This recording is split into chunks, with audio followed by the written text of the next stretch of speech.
بسم اللہ الرحمن الرحیم۔ السلام علیکم دوستو، میرا آج کا ریویو نیوبلائزر مشین پر ہے۔ آج کی ویڈیو میں میں آپ کو بتاؤں گا بچوں کو کس پوزیشن میں نیوبلائز کروانا چاہیے۔ نیوبلائزر مشین میں کیلکولیٹڈ وینٹولین سولوشن کیسے ایڈ کرتے ہیں اور نیوبلائزر مشین کے مین کمپوننٹ کون کون سے ہیں۔ میں ہوں آپ کا pharmacist doctor A H Mandal and welcome to my YouTube channel.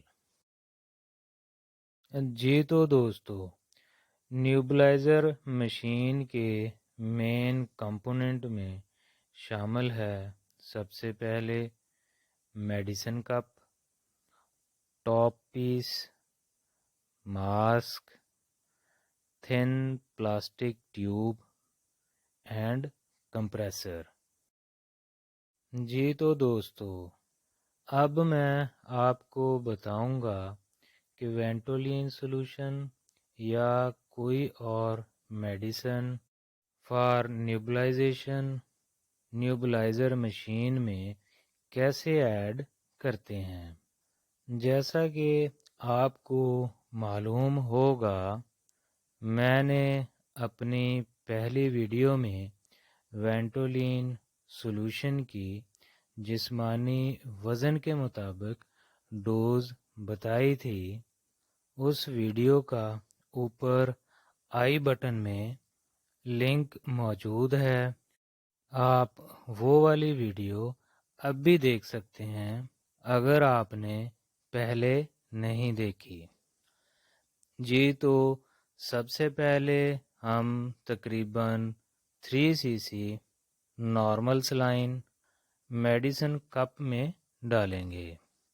پھر ہم فرض کریں کہ ایک بچے کا وزن 5 kg ہے، تو وینٹولین سولوشن کی جو ڈوز ہوگی وہ 10 ڈراپس ہوں گے۔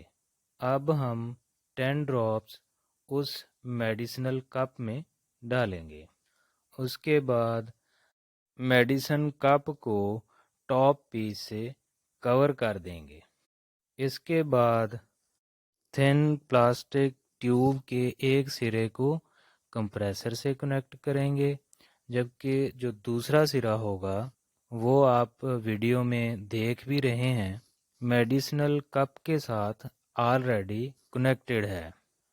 اب کمپریسر کو الیکٹرک ساکٹ کے ساتھ کنیکٹ کریں گے اور پھر کمپریسر پر لگے بٹن کو آن کریں گے تو کمپریسر چالو ہو جائے گا اور بھاپ نکلنا شروع ہو جائے گی، جو ٹاپ پیس سے ہوتی ہوئی ماسک کے ذریعے پیشنٹ کے سانسوں کے ذریعے لنگز میں پہنچ جائے گی۔